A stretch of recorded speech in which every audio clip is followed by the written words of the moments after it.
Well, good morning from the ridge. Good morning. Oh, it's a beautiful, beautiful morning.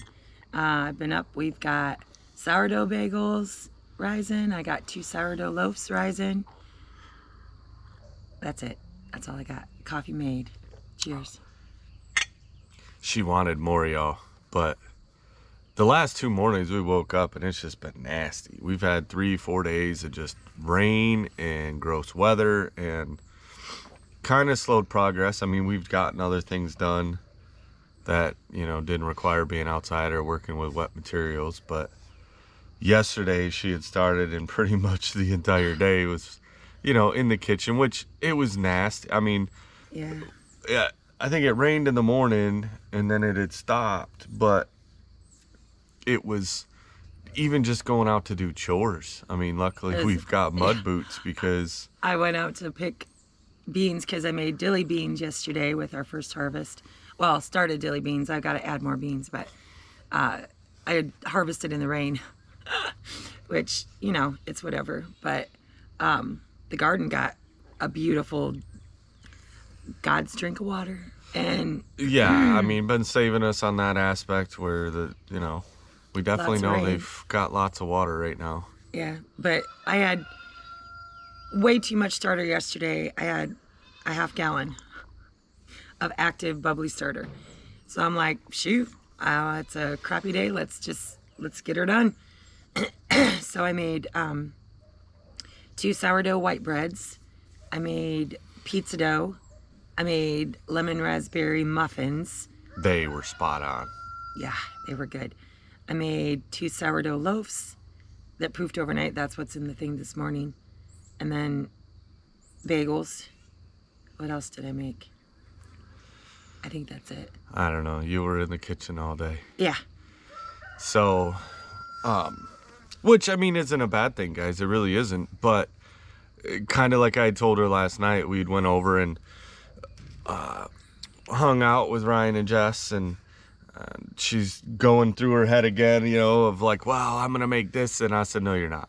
Like, I love eating it, y'all. I really do. But the dilemma we run into right now is trying to do everything homemade like that with the breads, which are amazing, but some of these are time consuming, all day projects. And timing is huge. Yeah.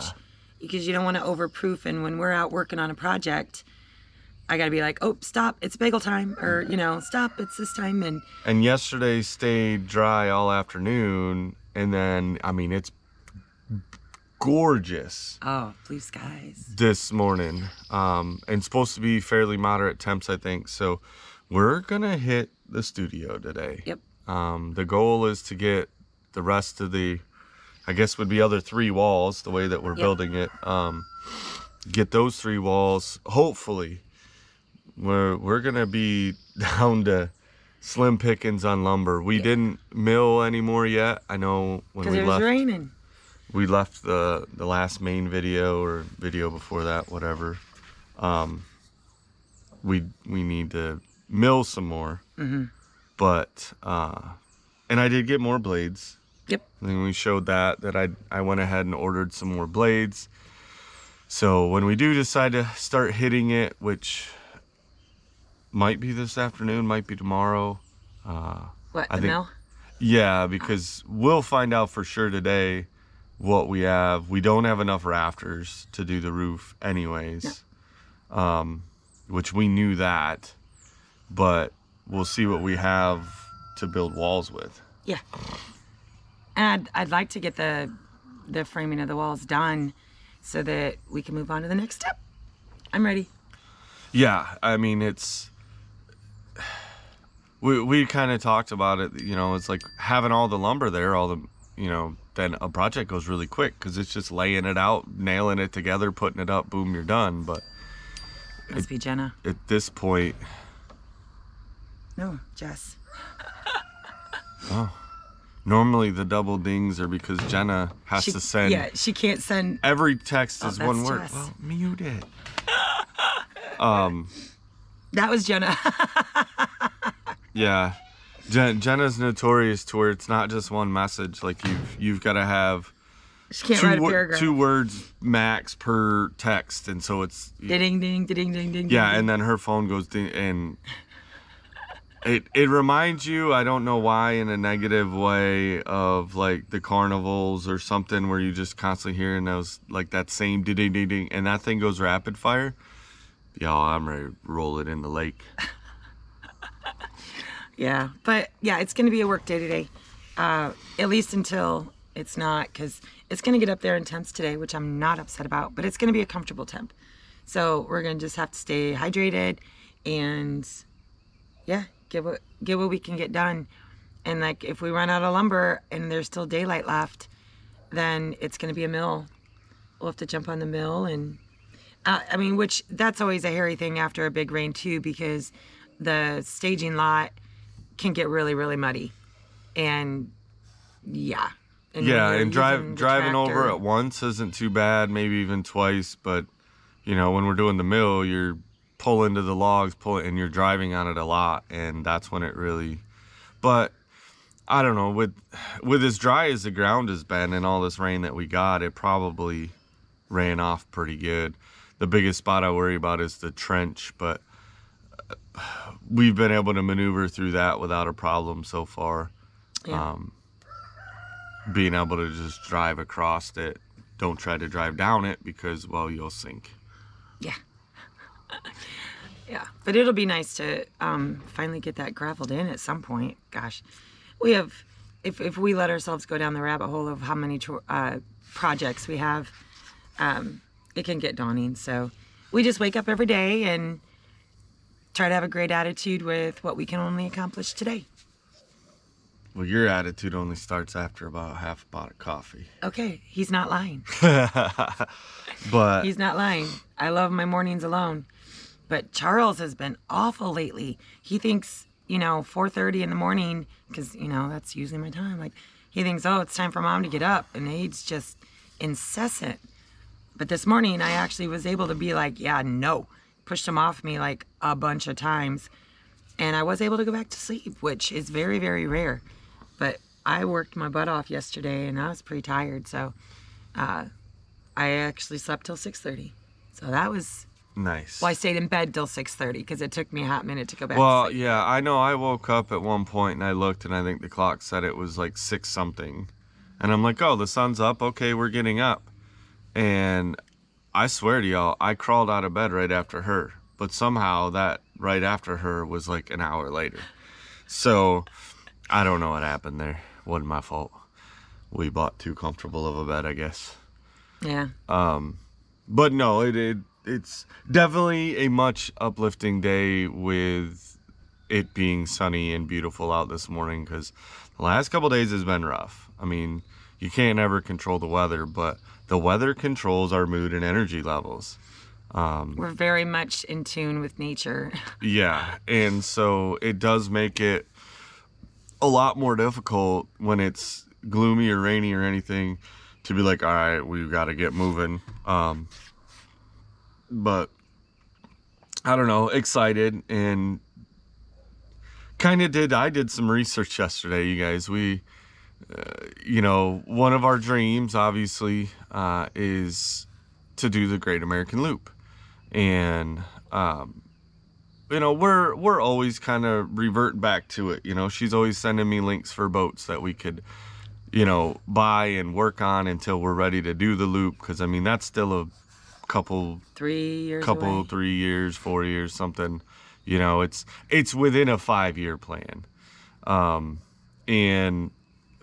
But with that being said, trying to find a good deal on a boat that we know we have the time to work on, or at least, time between now and then. I mean, we have a whole bunch of projects, so. I'm not opposed to a fixer-upper, but it has to be within our capabilities. We're pretty handy, but we also know our limits. And so to find that good deal on a boat, because y'all know I'm going to be thrifting boats too. I always have. Well, and things get expensive if you let them, and sometimes even if you don't want them to, because it's a boat. It stands for bust out another $1,000.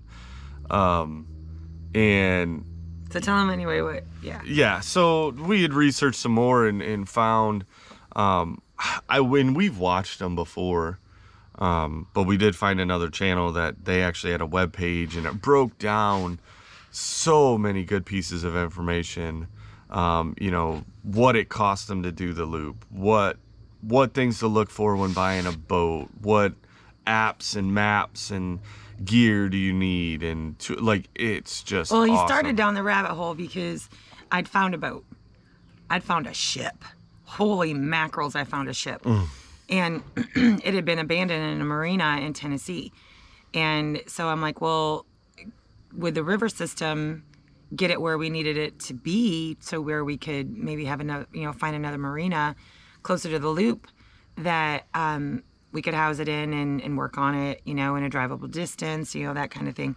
So he was looking for those maps to do that, and then boy, rabbit hole for like 3 to 4 hours. Yeah, it definitely spiraled. But it was good because, once again, it's that dream for the future of, something that we want to do. So constantly, constantly finding something new and, looking for those nautical maps to look at the river systems and be able to know, you can pull up Google Maps and see, oh, there's water. That's great. But if it's only, a little 2-foot stream, even though the map says, hey, it's a river, but if it's, a rocky river like what we kayaked down or something that you can't take a large boat down, it doesn't do you any good. So I did find out, though, that, pretty much we could get it from where it was to, say, Memphis or even somewhere north of Memphis on the Mississippi. And that's basically as far west as we could go via the water canals that I can find right now. And it would be a fortune to pull this thing and trailer it. Well, you could. Well, and how would you even trailer one that big? That boat, it would be a shipping company. There's no way that we're towing it with our truck, because it was a 63-foot steel hull trawler, with I think it was 16 foot wide and 63 feet long. Huge. It's a yacht, and that's not something you're going to tow with your everyday pickup and just launch at the marina and be like, oh, we're good to go. Yeah, There's logistics involved. And we don't really, it was cool to find, but then the problem that I ran into with it was the information they provided wasn't the right information. So, didn't actually know what the name of the boat was. It said, it was manufactured at this, yacht company out of Indiana or something. Research that yacht company. It doesn't exist. At least not on the Google searches. And then you try to Google, okay, well, is that a brand of boat? I've never heard of it, but there's lots of boats that I haven't heard of. And yeah, they're just drawing big goose eggs everywhere else. And but it gave us some information. That boat is one that we're not going to go with, but too big. It did give us some other information, and like I said, I rediscovered a couple that did the loop that we had followed a little bit here and there before, but I didn't realize that they had as much information out there as what they do. So, and it reiterated the fact that confirmed, the research that that I had done, that your top 2 expenses on the loop are fuel and food. Yeah. And they had broken it down that they spent almost $11,000 just in food. Guys, I could buy 2 Harvest Right freeze dryers for that. And so there again, it's like, okay, that just confirms, not only for our needs here on the homestead, but for, I could be putting back meals. I could be putting back things for the loop so that we don't have that large expense. Because y'all know me. The offshoot of the YouTube aspect is probably going to be, how cheap can Tara and Jason do the Great American Loop? Yeah. Follow along to see. And that's our goal amongst a lot of things, y'all, is, we're not millionaires to where we can just, I know it looks like a lot of times that, hey, we just go on a whim, but, we've put things in place and very careful with the money that we do have, which you have to be in this lifestyle, and especially in today's economy, is you've got to be careful and smart with your money. And that's just where we're at with it. And that's why even now, we're not fully prepared to buy a boat right now, but if the right deal comes at the expense and it's something that is within our capabilities of fixing and repairing over the next couple years, then we would be silly not to get it. Find a spot on the property that we can park at. Maybe even build a small structure that would go over it to protect it from all the weather, and then just slowly work on it in between other projects as we go along, because in the end, then we can have a fully customizable boat or customized boat that meets our needs and the needs of what the loop is going to consist of. So I don't know. We were told again last night of how we're too much dreamers. We dream, which not we too dream much. Big. It's just we have a lot of dreams, and you only get one time around. But the good thing is most people that are telling us that they, it's inspiring and they enjoy, and we enjoy it. Because we attack every single day and every single project and idea that it's all a possibility, y'all, because it is. Yeah. Right? And you've got to dream things into existence at times. You've got to think about it. You've got to plan about it, and you've got to look at it from different angles to see, okay, you might know, one way of doing it because that's the first way that you heard how, but then all of a sudden you start looking up pages and you're like, oh, I would have never thought of that. Like, we've had that happen here recently. I can't even remember what it was with, but there was something that we had even gotten comments from y'all, and it was like, why did we not think of doing that? It was the cement mixer to mix the garden soil. Oh, mix the garden soil. Someone's like, you have a cement mixer back there. Why are you using that to mix your... I was like... And that's the great...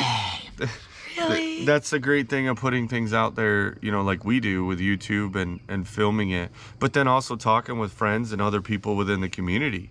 Because a lot of times it's like, well, we know the everyday common standard way of doing something, but we want to do it differently. Like, what are our options that way? And then you talk to somebody, you'd be like, hey, I know you did this and you didn't do it how they would traditionally do it. What was your way? And modifying it to meet your needs.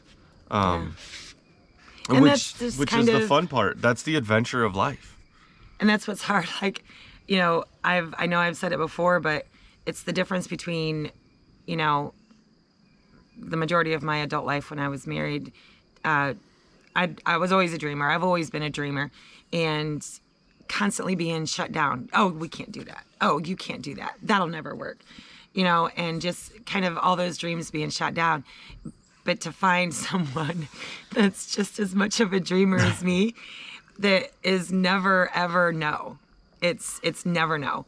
It's, I don't know how that would work, but why not? Let's figure it out. And it's just, it could be dangerous, but it's also refreshing. And the goats know we're awake. Yeah. But it's a beautiful thing to have. And if you can't dream, I don't know, it just feels very stagnant if you don't have dreams. And I know that we'll do the loop. And, kind of keeping it in perspective to a loop designed for us by us. Because if you're just to like Google, doing the loop, you're going to see these monstrous boats where people have spent $300,000 on a boat, and they're living their leisure life and they have all the bells and whistles, and you might think, oh, if that's all you see, oh, that's not an attainable dream for me, or wow, it would be fun, but we don't have that kind of money.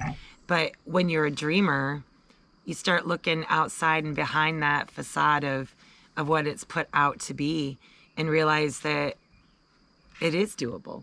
Yeah. And it's way doable, way less. Well, and you find, and we're finding a lot of times, whether it's comments on here or talking to people in person, was people put such an over restriction on themselves and their abilities, out of the fear of not knowing. And that, I think that's what is amazing when you start looking across the homestead genre, and a lot of the people that we're friends with, on YouTube and even off YouTube is, we're all building homesteads, and Yeah. a lot of them have never built so much as a birdhouse before. And now they're building their own home and multiple structures. They never grew a flower, and yet now they've got full-on gardens that are feeding their families. And It's a so, beautiful thing if you don't limit yourself. But there's a lot of people out there that they let themselves be paralyzed by that fear of not knowing how. And it could be a daunting task to research things. Like, There's so much information even out there. amongst a lot of our friends, they're like, oh, I've spent hours sitting down at the computer and researching and reading books and doing this. And I'll tell you right now, like, I'm not that guy. I'm literally, if I need to find something, I'm going to figure out how to do it within probably 2 videos, maybe 1 article of reading it. Beyond that, I'm not going any further. Like, I'm not going to delve. I'm going to see 2 to 3 things that say, hey, this is what this is how they did it. Great. We're going with that. And I'll modify it along the way. And I get that not everybody's brain works that way, but for us, it works perfect.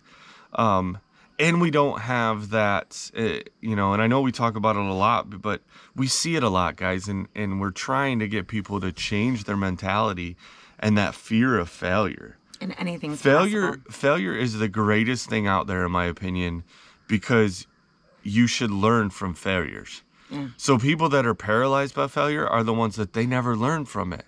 They try to do the same thing the same way over and over, and it keeps failing. They don't ever modify anything, and that's the key, is you got to modify your next attempt.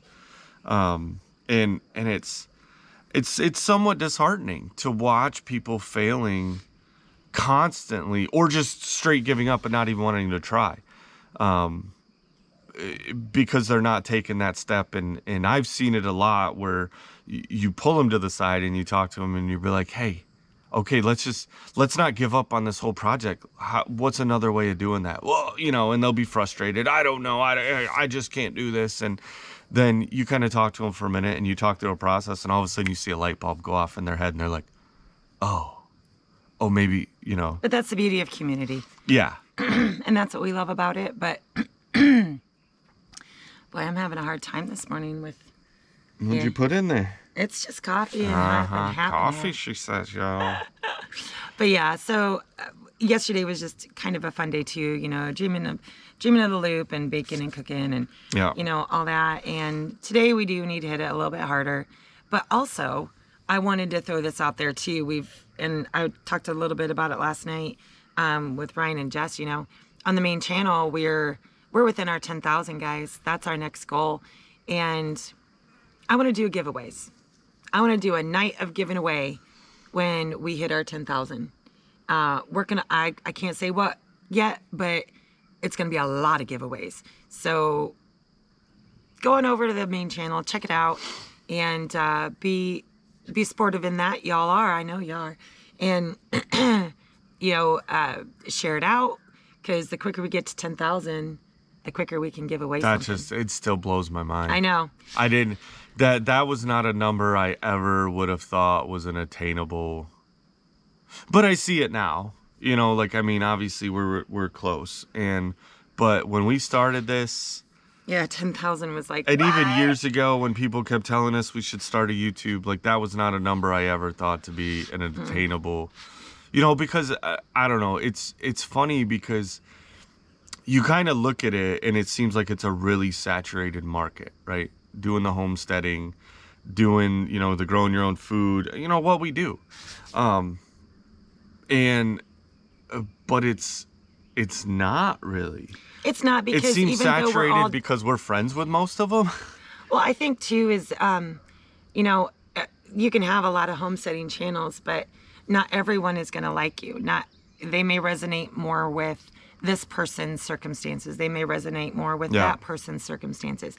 And, you know, y'all have been amazing for us and with us because for whatever reason, you're watching because you resonate with us. And so I think that aspect of it, I try to keep a positive outlook about, because even though we're all generally doing the same things, we're all different people. And that's the beauty of it, is recognizing the beauty in the difference.